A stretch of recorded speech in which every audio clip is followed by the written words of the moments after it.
I think it's cute that everybody knows how to put somebody else's jersey on a player and put it on Instagram or whatever. I don't know why you would do that. I feel like if you're an artist, you should maybe look for something more creative. But he's not going to be a Charger or an Arizona Cardinal or a New England Patriot or all the other teams I've seen him traded to on the internet this offseason. When you have a player at this age and this ability, who has set records, who has dominated the NFL, who has proven to be truly unstoppable, you don't just go, you know what, we should trade him for 2 draft picks. That just is not how it works.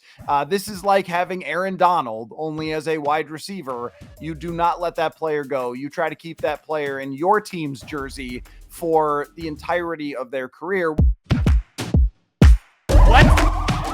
What? Why are you shaking your head? You're welcome.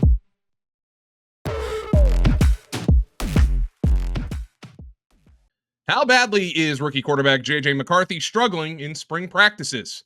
And how far behind Sam Darnold is he headed into training camp? And, by the way, Justin Jefferson gets his pen to a new contract this summer.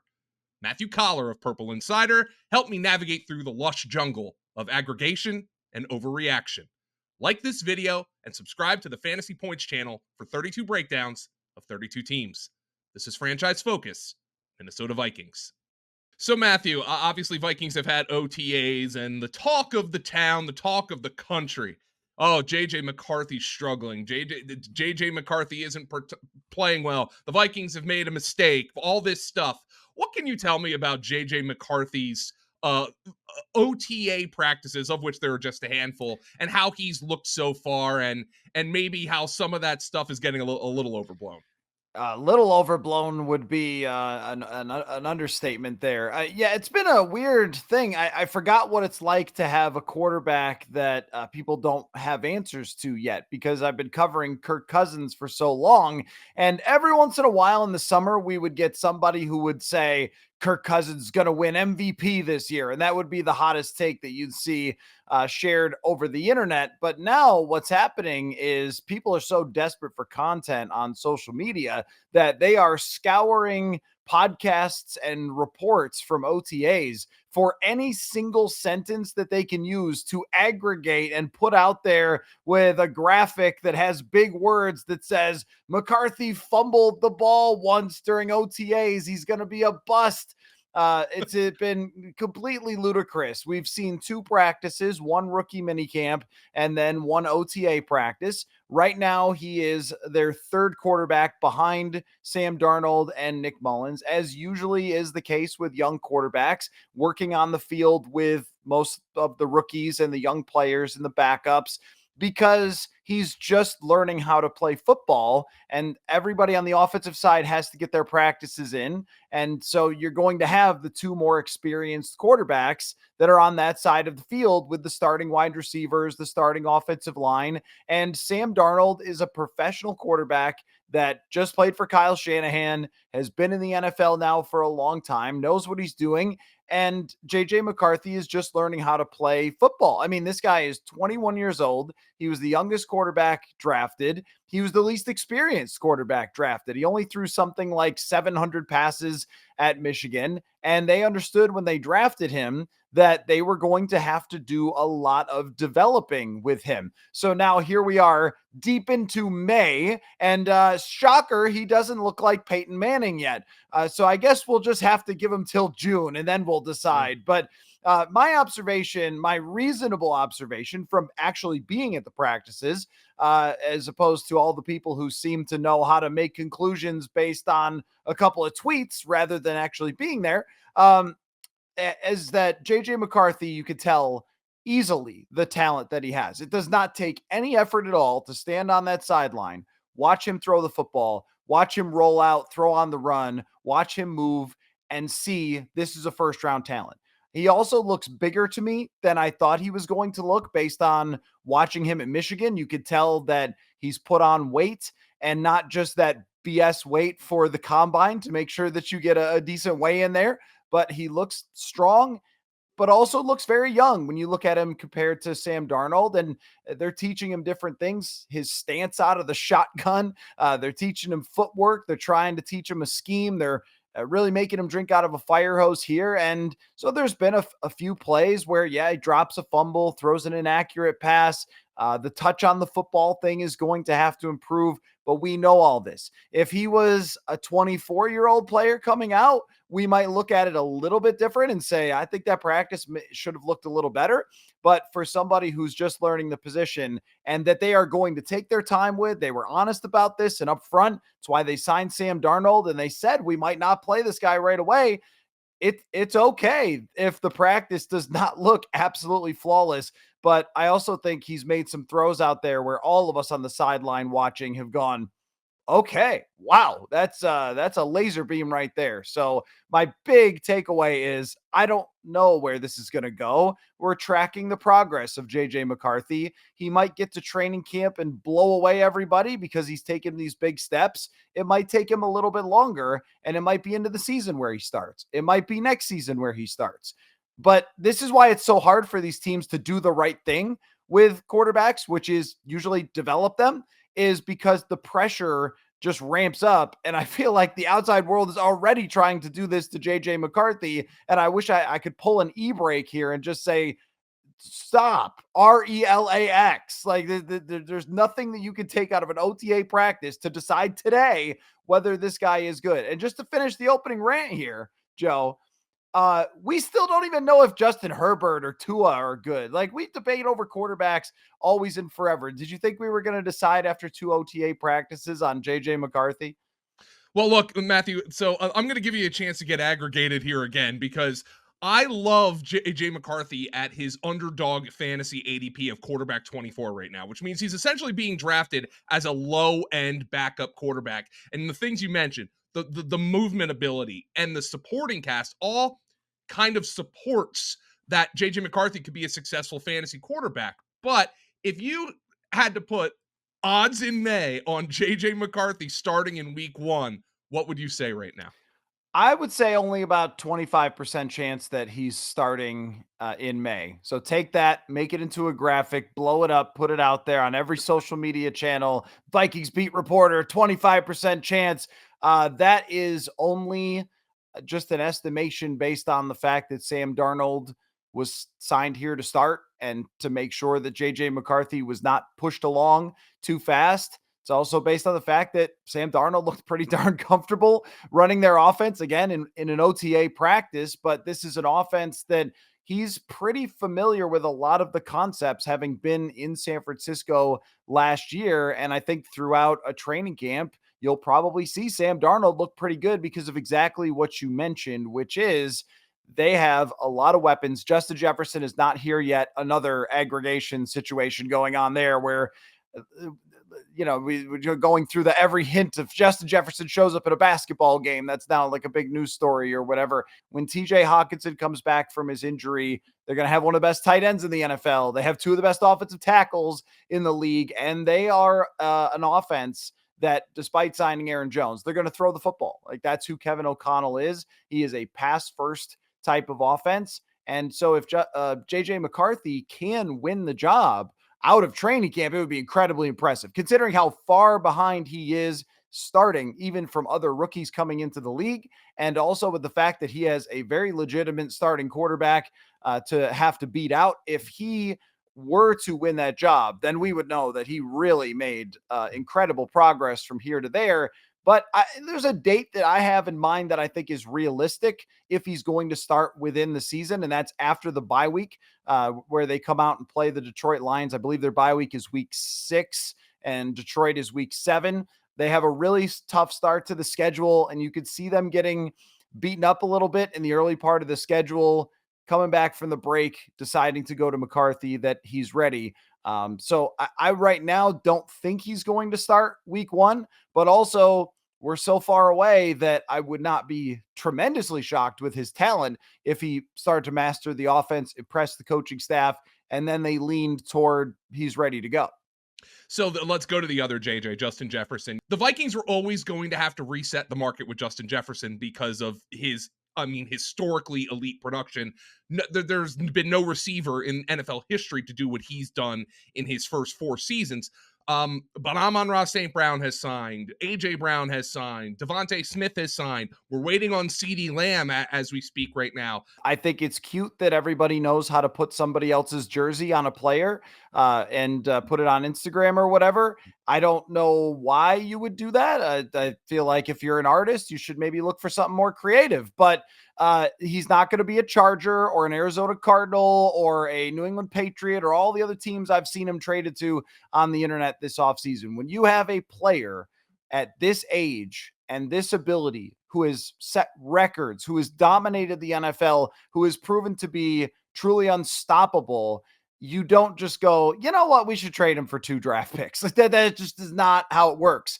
This is like having Aaron Donald only as a wide receiver. You do not let that player go. You try to keep that player in your team's jersey for the entirety of their career. But I also think that when you're signing, and we saw this with Nick Bosa, when you are signing a player to the largest contract in the NFL at his position, that's not an easy thing to do. You don't go to brunch and have a quick conversation like, what do you think? Like 32, 34? Okay, let's just sign it up. There are a lot of details to this. First of all, I think it begins with the number of years. Traditionally, the Vikings have wanted to sign their star players to 5-year contracts. But what we have seen recently is these wide receivers and top players try to actually get shorter contracts, knowing that they can hit the lottery twice. So we saw it from DK Metcalf, who got a 3-year deal. Terry McLaurin got a 3-year deal. And then Amon-Ra St. Brown, I believe, was a 4-year contract.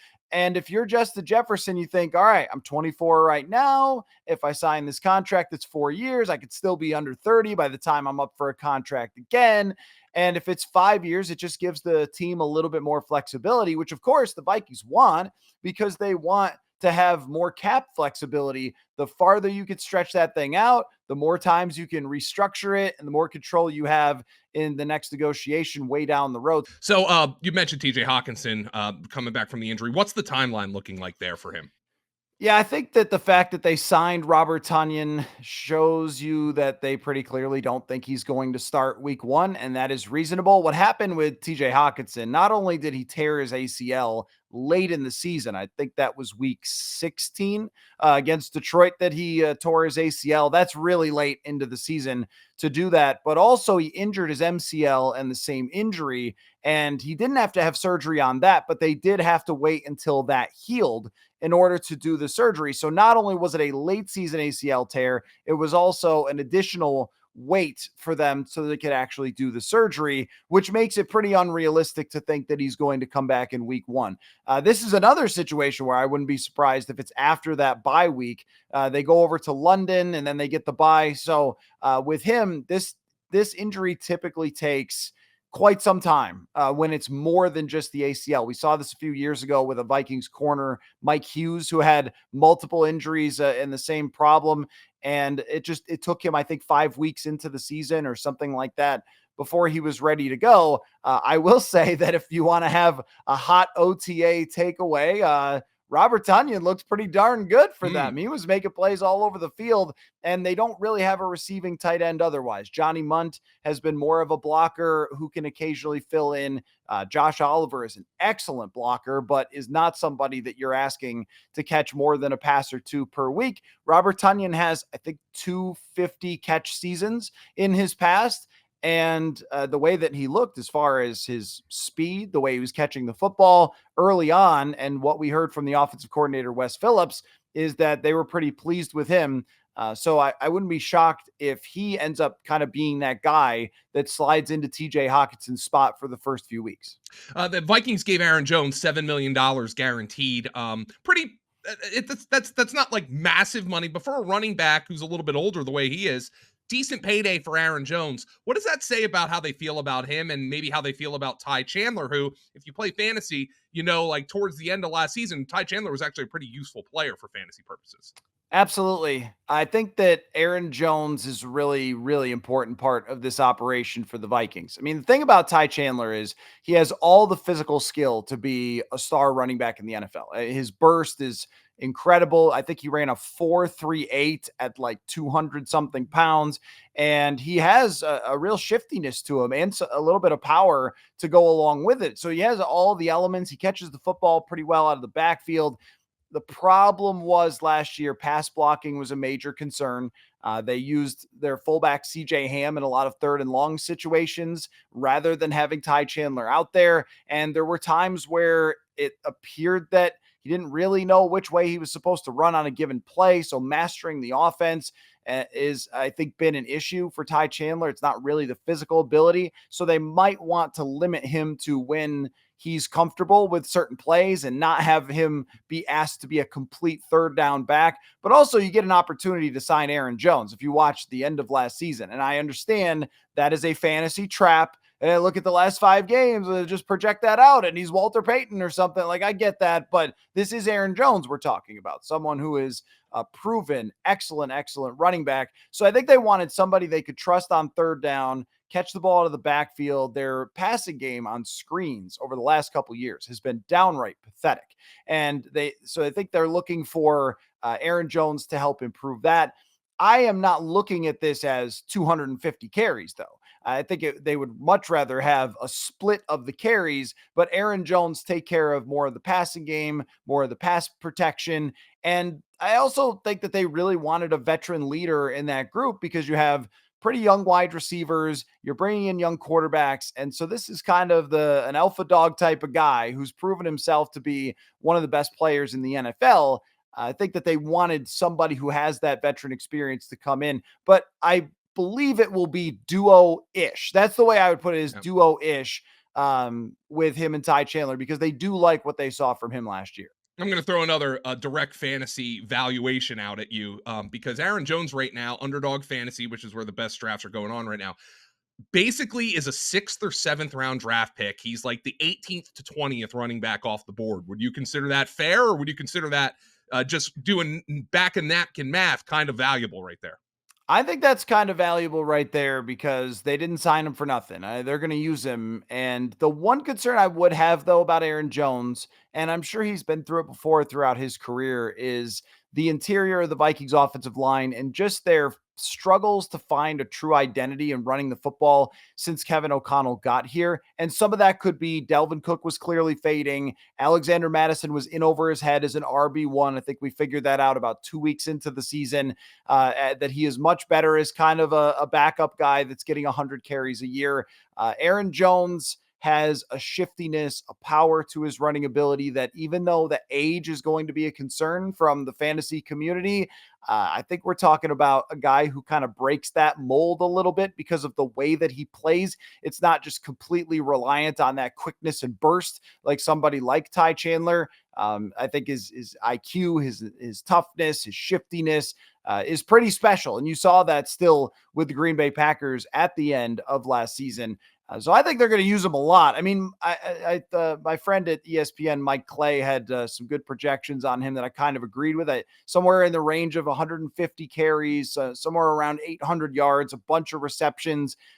I like that because I think whoever's playing quarterback will need a running back to help them. So if you get a lot of points for catching the ball out of the backfield, then I think he's probably your guy. I think he's going to get a lot of work for the Vikings. We have advanced charting data at FantasyPoints, and Jordan Addison, who obviously he had a successful rookie season. He scored 10 touchdowns, but some of his other efficiency metrics, like first downs per route run, was pretty low.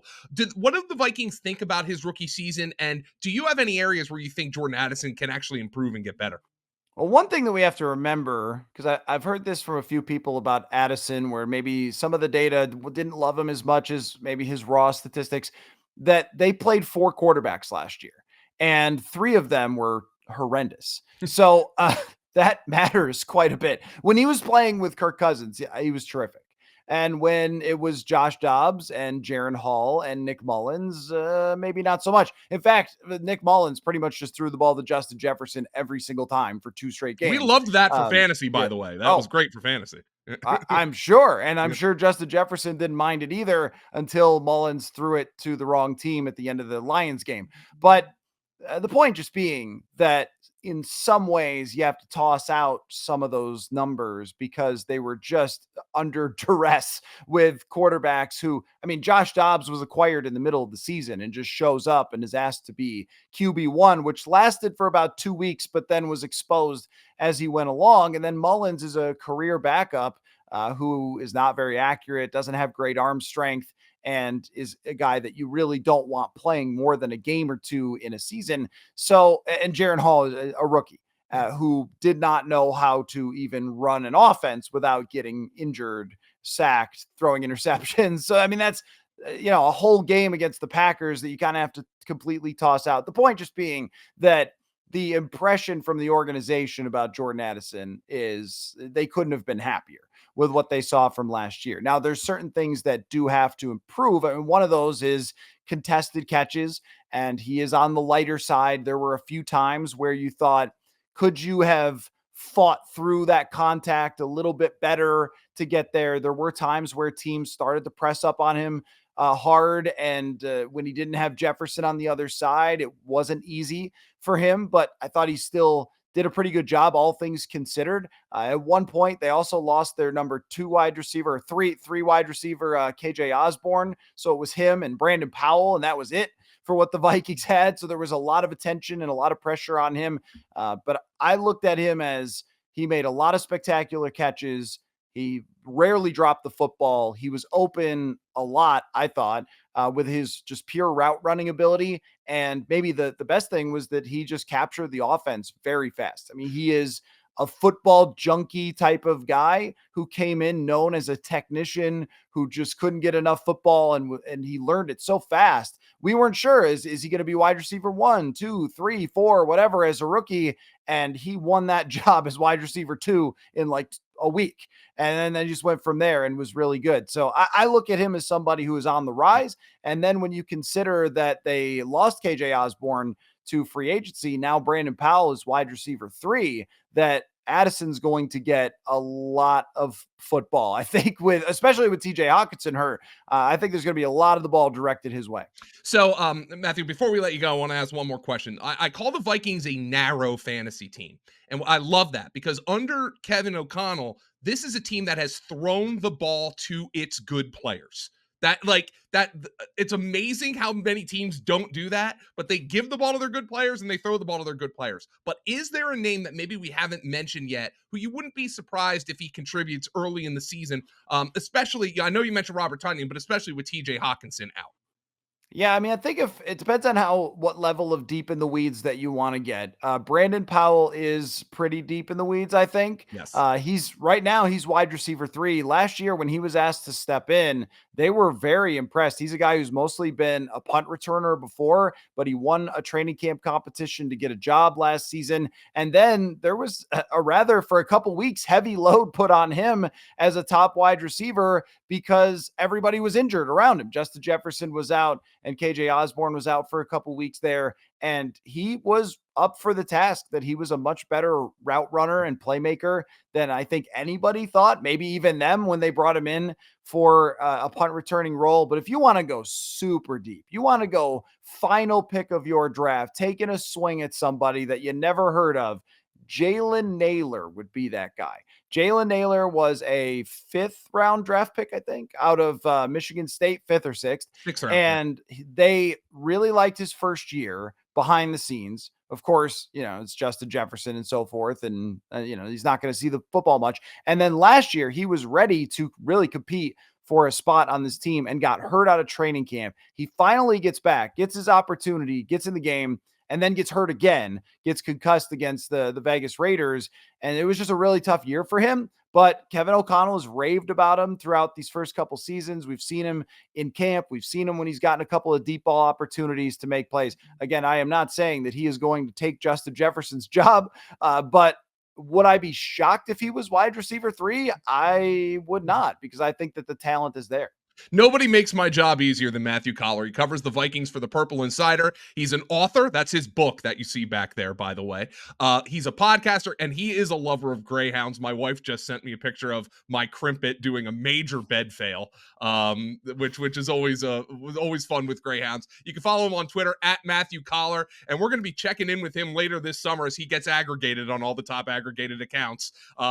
And hopefully we get some more rants out of that. Make sure you check out his podcast on YouTube and wherever you listen to your podcast. Matthew, thank you so much for joining me. It's been wonderful.